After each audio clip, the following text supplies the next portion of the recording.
I just want to put a brief thought in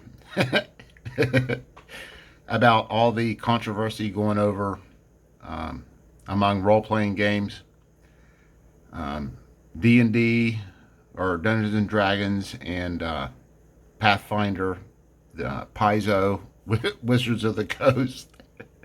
Uh, when I first got into Dungeons and Dragons, it was only for nerds and the outcasts and the people that were weird. And I didn't give a shit. Uh, well, I've never given a shit, but I always liked being weird and nerdy and on the outskirts of polite society, shall we say? Um, but now, Dungeons and Dragons and role playing games in general, I suppose, because I quit playing role playing games uh, 10, 12 years ago, maybe. Um, I sold all the role playing games that I've been collecting since the 80s, sold it all to Noble Knight Games, and then I started my journey into war games, which are more structured, clearly defined rules, well, for the most part. And they just were a lot more fun to me. So I got out of my role playing game stage, I guess, after I matured and grew up. And I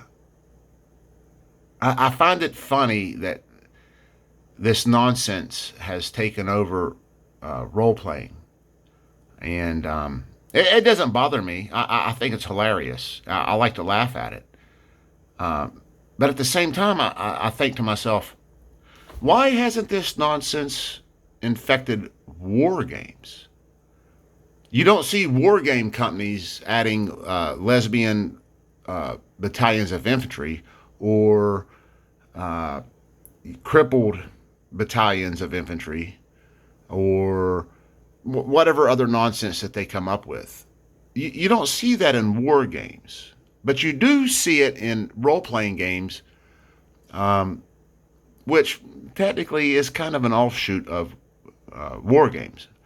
But I digress, and I'm just wondering, and I'm putting a thought out there: is don't why doesn't the war game community see this same kind of infection that has been plaguing the role playing game community? I mean, why aren't we seeing that as war gamers, but the poor role playing gamers are having to put up with it? Um, what's it?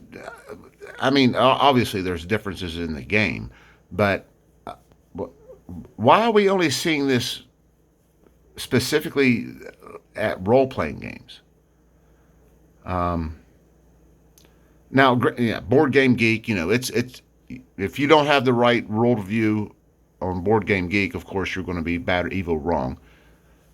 But even the board games aren't really as infected as the role playing. The board games are pretty bad. There's being there's a bunch of pandering going on in the board game community, but not nearly as bad as this role playing fiasco that's got me absolutely beside myself laughing. Um, but we don't see that in the war game community. Is it because we're just all a bunch of old white guys? I don't think that's true because my son, who is a teenager, plays war games and likes them. But on the other hand, my son is also smart and intelligent and doesn't fall into this indoctrination shit. But I'm just putting it out there. Why do you guys think that role playing games are being infected by this virus of wokeness, but war games aren't? Let me know what you guys think. I'm very curious because I don't know myself. So thanks for watching.